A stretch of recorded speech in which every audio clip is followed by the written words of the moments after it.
le démonisme.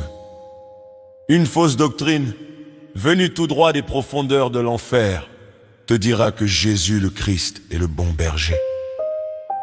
Incroyable.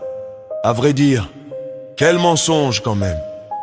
Tiens donc, comment un agneau immolé pourrait-il être en même temps un berger?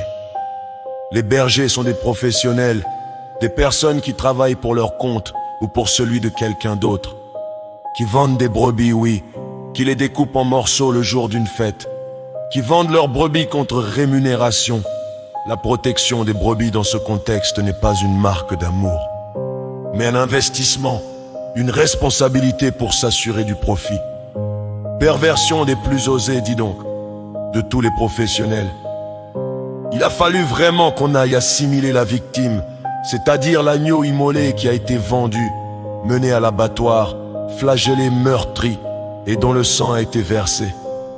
À ces experts en traîtrise qui nourrissent chaleureusement leurs brebis pour mieux les engraisser et les vendre au meilleur prix. Il a fallu qu'on aille jusqu'à lui attribuer le titre de bon berger, alors qu'il a dit « Lorsque vous priez, dites « Notre Père ». De tous les pères, Jésus est le seul et unique vrai père. Il ne trahira jamais ses enfants. Ton pasteur est un berger, ça c'est sûr, lui. Il te tond chaque fois qu'il le peut, et tu seras certainement vendu pour qu'il mette sa famille à l'abri du besoin. Jésus, lui, n'a jamais été berger, et ne le sera jamais. Il est dans le camp des brebis. Lui-même a été vendu par Judas l'Iscariote. Satan est le bon berger, car tout ce qu'il te donne n'est jamais gratuit. Il te vendra, il te fera regretter la confiance que tu as placée en lui.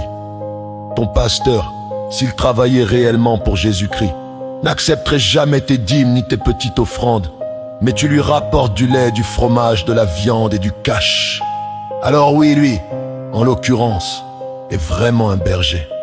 Jésus-Christ un père, un bon père, le vrai père, notre Père céleste, notre merveilleux protecteur qui donne la vie gratuitement, qui a donné sa propre vie pour sauver la tienne. Il ne demande rien en retour, il ne te vendra jamais, il ne te mangera jamais.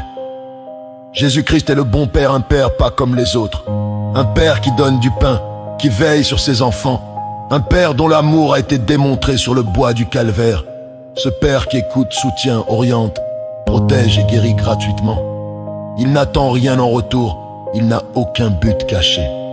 Change de langage, change ça, partage autour de toi, like et abonne-toi.